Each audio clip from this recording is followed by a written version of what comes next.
Bonjour à tous les lecteurs du blog Mes Investissements ou de mes livres. Alors aujourd'hui, on est parti sur le terrain et je vous emmène sur les lieux de mon premier investissement locatif, puisqu'il est entre deux locataires, celui par lequel tout a commencé. Donc je me suis dit que c'était l'occasion de vous faire une petite visite et puis de revenir à la fois sur les choses que j'ai bien faites et sur les erreurs que j'ai faites à l'époque. Et en fin de vidéo, on fera également le bilan financier de cette opération.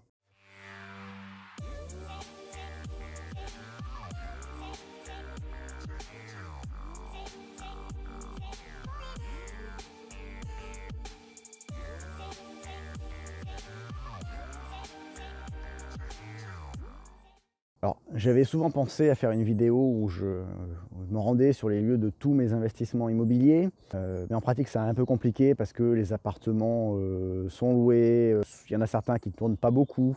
Sur ceux qui tournent un peu plus, comme par exemple ceux que je loue aux étudiants, en fait, ils tournent tous en même temps, c'est-à-dire que je suis très occupé la dernière semaine de juin et la première de juillet à faire des visites, des baux, des relocations, des états des lieux et je n'ai pas forcément le temps ni l'envie de rajouter une vidéo par-dessus. Mais là voilà, j'ai une semaine entre deux locataires sur mon premier investissement, donc je me suis dit que c'était la bonne occasion de se rendre sur les lieux. Donc il était un peu atypique ce premier investissement par rapport aux autres, puisque c'est une maison que j'avais fait construire aux alentours de 2008-2009 en Loire-Cellier. On va regarder, et puis on va regarder en visitant à la fois les choses positives et puis les erreurs que j'avais faites. Voilà les lieux de mon premier investissement. Donc d'abord dans les points positifs, le choix de l'emplacement. On est sur une commune qui faisait partie de la communauté d'agglomération de Poitiers, donc à 10 petites minutes du centre-ville de Poitiers. On est vraiment au calme, on voit que là il y a un petit bois à gauche. Et j'ai envie de dire, on est aussi à un bon emplacement dans le lotissement. Pourquoi je dis un bon emplacement dans le lotissement? Parce que maintenant, un peu dans le lotissement, souvent il y a des immeubles collectifs à des endroits, parfois avec une partie de logements sociaux, etc. C'est les politiques des communes qui imposent ça. Et les meilleurs terrains, c'est ceux qui ne donnent pas, notamment dont le jardin ne donne pas sur ces bâtiments collectifs. Et en particulier, la particularité de ce lotissement, c'est qu'ils ont fait des bâtiments collectifs particulièrement moches, puisque un peu mode oblige, ils ont voulu les faire en bois, et ça a très mal vieilli. Donc avant de faire la visite, je vais juste vous montrer ce que ça donne. On va aller faire un petit tour, et puis vous allez vous faire une idée. Donc voilà, ça donne ça. Ça, c'est, on va dire, assez moche, et ça, assez mal vieilli. Donc j'ai envie de dire, même si c'était beau, il vaut mieux avoir un terrain où on est tranquille, on donne sur un autre pavillon et où on n'a pas ces bâtiments de 1 ou 2 étages au-dessus qui viennent faire vis-à-vis sur votre terrasse, sur votre jardin. Mais là, a fortiori, finalement, les collectifs qu'ils ont fait, ils sont particulièrement moches.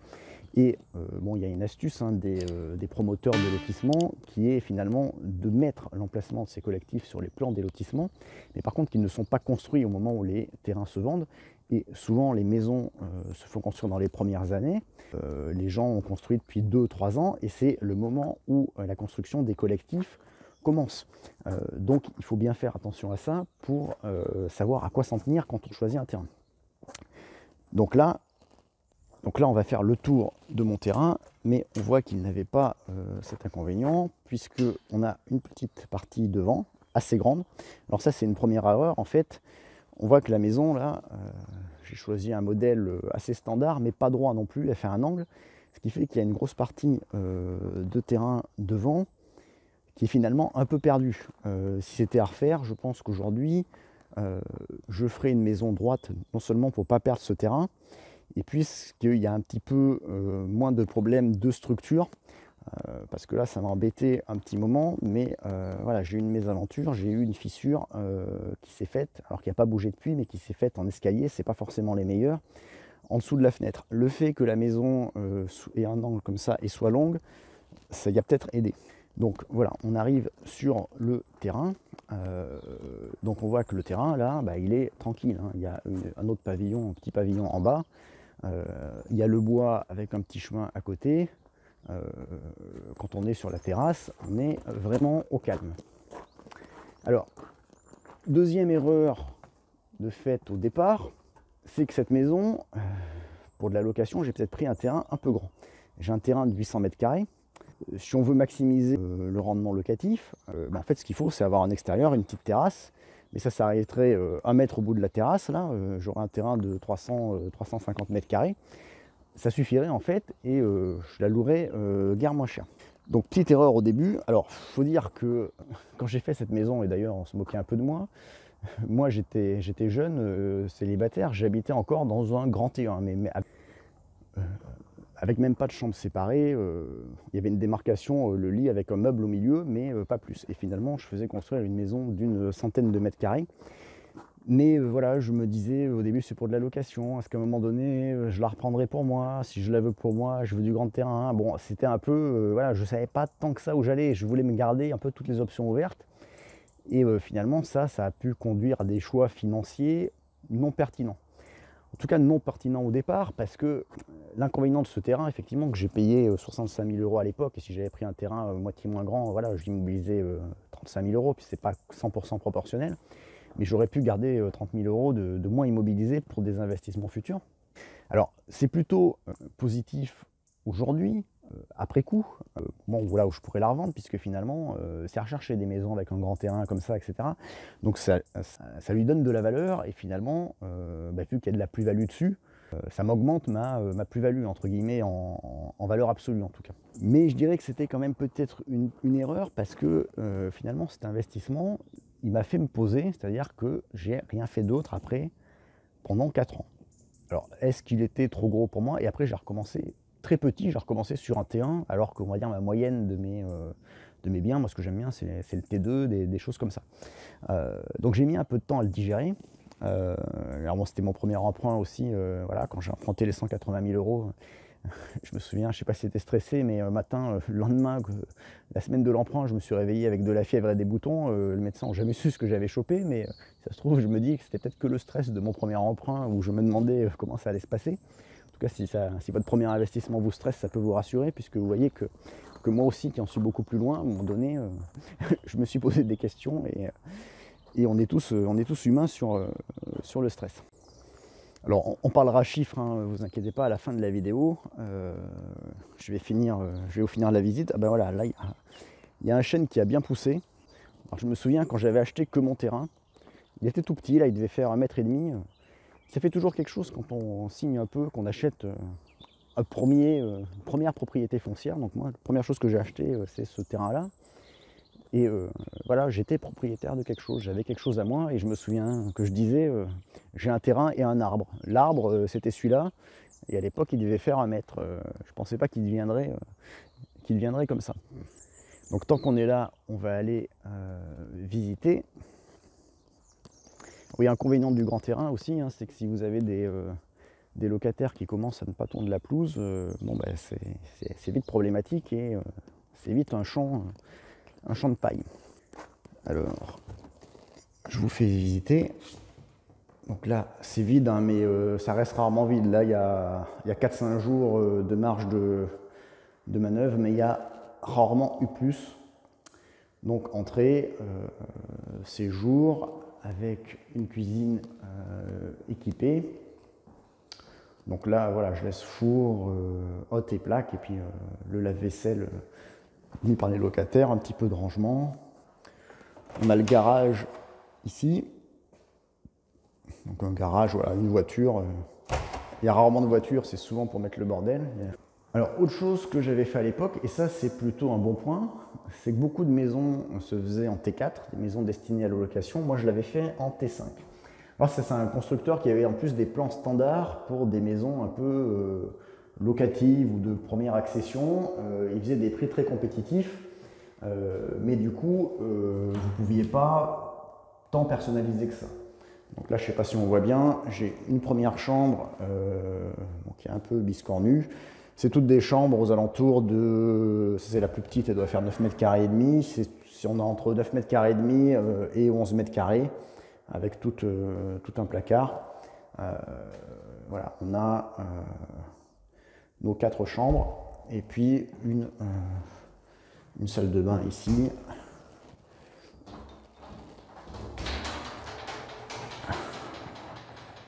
Avec une douche à l'italienne. Donc en fait, cette histoire de T5, voilà, 100 mètres carrés T5, il y en a beaucoup qui faisaient du T4. Ce T5, je ne savais pas à l'époque, je m'étais dit que ça donnerait plus de possibilités de famille avec 3 enfants, etc.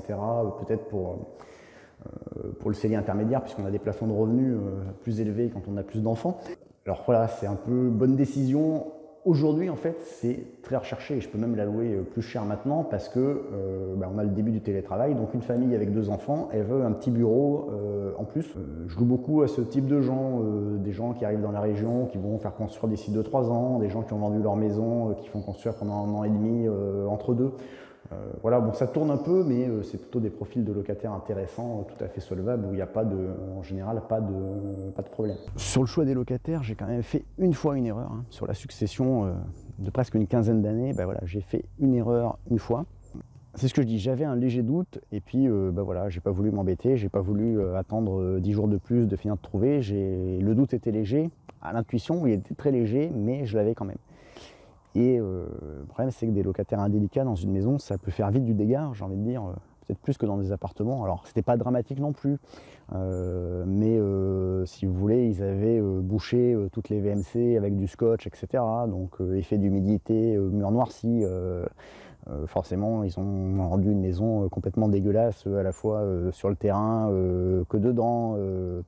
Ils m'ont, sur les portes de placards en bois, ils m'ont collé des miroirs ou des trucs comme ça. Tout est parti quand ils l'ont arraché. Enfin, voilà. C'était les seuls sur lesquels j'avais un petit doute et j'aurais dû jamais les prendre. Et à chaque fois que vous avez un petit doute à l'intuition, il vaut mieux avoir 1 ou 2 semaines de plus de vacances locatives. Ça vous coûtera moins cher que de faire une erreur de locataire. Sur tous les autres, j'ai eu aucun problème, mais ça fait partie aussi, au-delà des erreurs de choix, de construction, etc., ça fait partie un peu des erreurs où j'ai payé pour apprendre sur ce premier bien immobilier locatif que j'ai effectué. Donc voilà un peu pour cette visite sur place. Et donc on va regarder un peu, puisque maintenant je suis en train d'arriver presque au bout de la période cellier et à la fin de mes emprunts, ce que ça donne comme bilan financier. Donc j'ai parlé à la fois plutôt des bons points, des petites erreurs que j'ai faites. Une autre petite erreur que j'ai faite, j'y pense maintenant, c'est que j'ai aussi beaucoup fait tout seul à l'époque plutôt que délégué. C'était un peu compliqué à gérer. Voilà, je me souviens que là on a un petit bois là, le terrain était très empierré. Je me souviens avoir amené beaucoup de pierres à la brouette dans le bois là, il doit en rester un petit paquet. Voilà, on avait fait des choses avec mon père, les clôtures, des choses comme ça. Bon, c'est clair que si je me relançais dans ce genre d'investissement maintenant, je déléguerais plus, mais parce que aussi la machine est lancée. C'est le problème sur un premier investissement, on n'a pas forcément, voilà, on veut économiser un peu les fonds, on est obligé d'y mettre un peu de temps. Donc voilà, donc c'est un investissement, c'est le premier, donc on y va, j'y vais parce que c'est le premier. Alors il est atypique par rapport aux autres qui sont plutôt des appartements en location, mis en location classique. Vous pouvez d'ailleurs les découvrir à travers pas mal d'exemples dans mes 2 livres sur l'immobilier, mes autres investissements.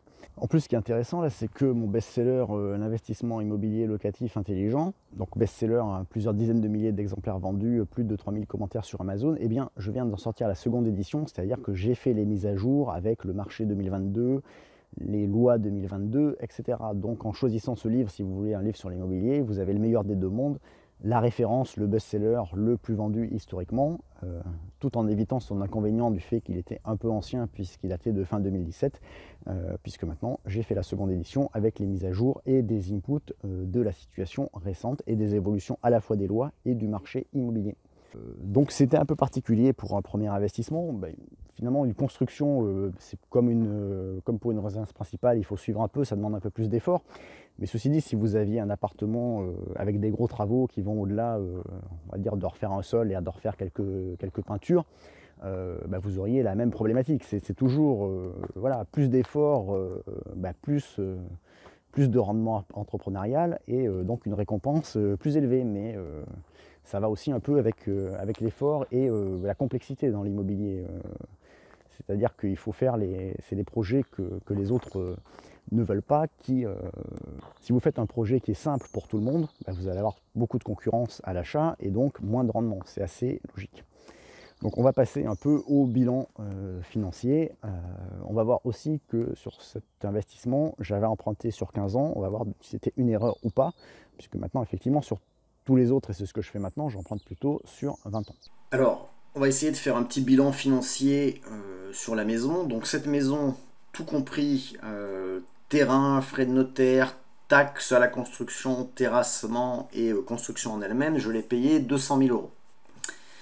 Donc ensuite j'ai fait des moyennes annuelles pour schématiser.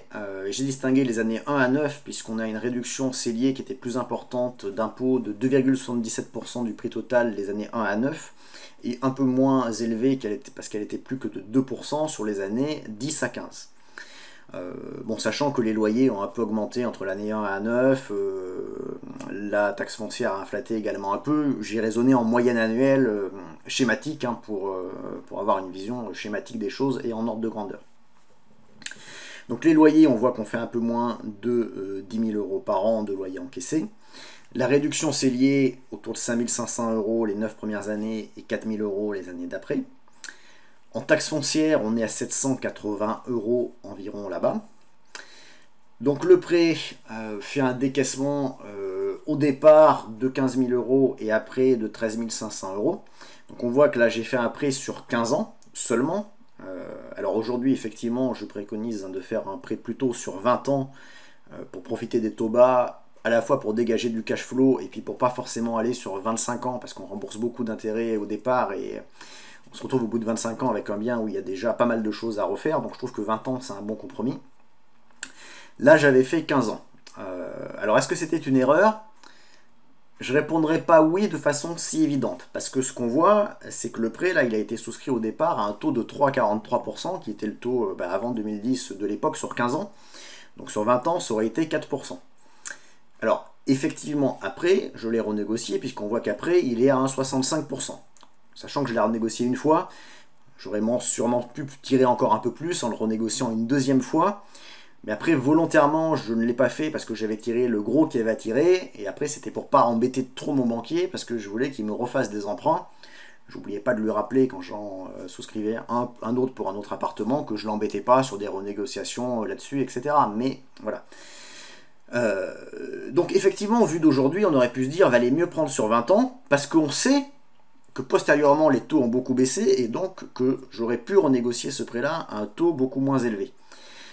Sauf qu'à l'époque, on n'avait pas cette info-là. On ne savait pas que ces taux ils allaient baisser et que le prêt allait être négociable dans des proportions importantes.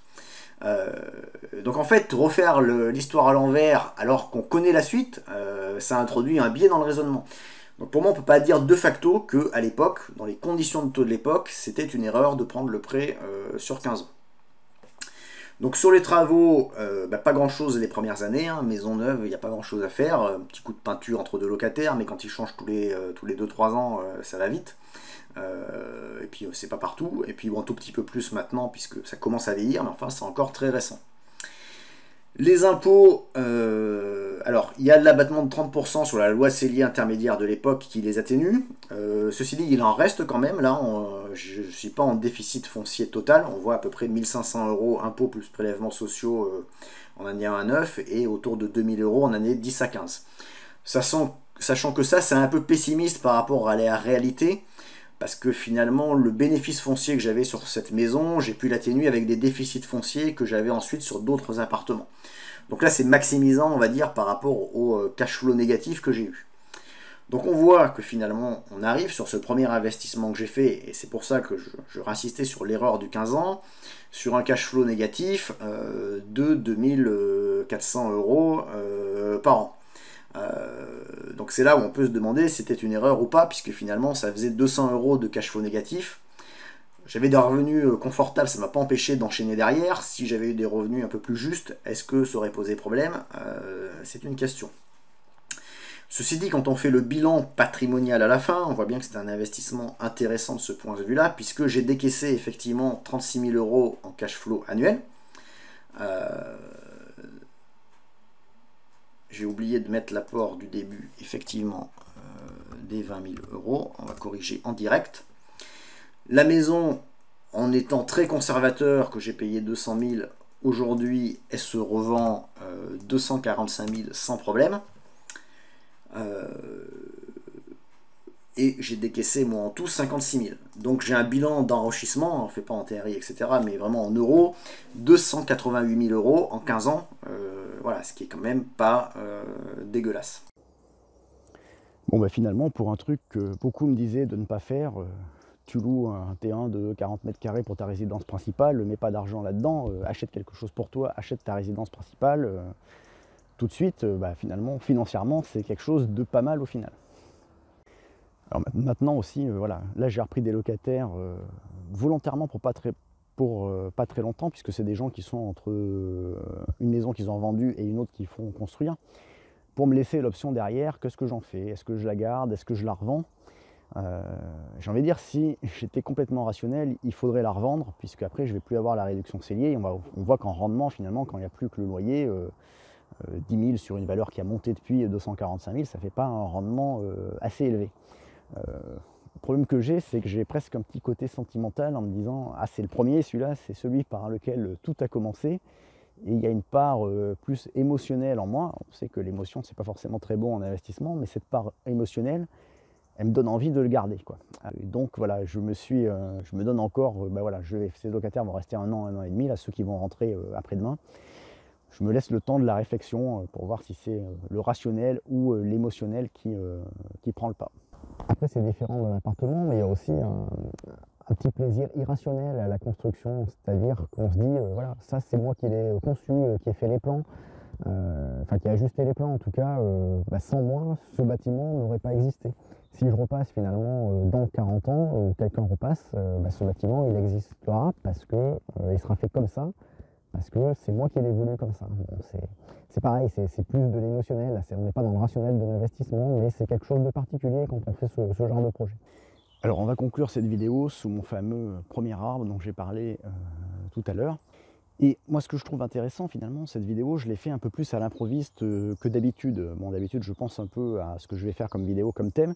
Et là finalement c'est plutôt là où je suis venu inspecter les lieux avant la relocation après-demain pour vérifier que tout allait bien. Et je me suis dit, bah tiens, finalement je suis sur place, il y a un truc libre où je peux faire une vidéo tranquille, terrain on va dire, pour changer un peu des vidéos peut-être plus théoriques que je fais d'habitude sur la chaîne, je vais en profiter. Du coup, je l'ai fait un peu à l'improviste. Et ce qu'on voit, ce qui me marque finalement spontanément comme ça, c'est que j'ai dit, bah finalement j'ai fait plein de petites erreurs dans ce premier investissement. Le terrain trop grand, la maison trop en longueur, le fait que je laisse trop de place devant, peut-être le constructeur un peu trop low cost, j'aurais peut-être dû payer un peu plus cher et puis prendre un constructeur un petit peu mieux, etc.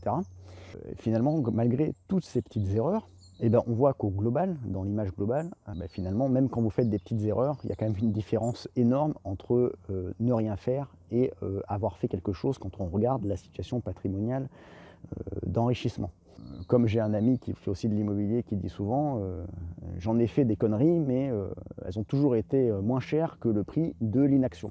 Et finalement, c'est sur ça que je vais conclure cette vidéo de retour aux sources sur mon premier investissement immobilier. Je trouve que ça résume assez bien ce qu'on a vu aujourd'hui. S'il me regarde et s'il se reconnaît d'ailleurs, je lui dis bonjour. Voilà pour cette vidéo sur le terrain. Je vous rappelle mes livres immobiliers que je vous mets dans la description de la vidéo. Mon dernier livre également, L'allocateur rebelle, qui est un roman financier initiatique où un jeune va rencontrer son mentor qui va lui enseigner pas mal de choses de l'investissement, un mentor qui est assez inspiré de Warren Buffett.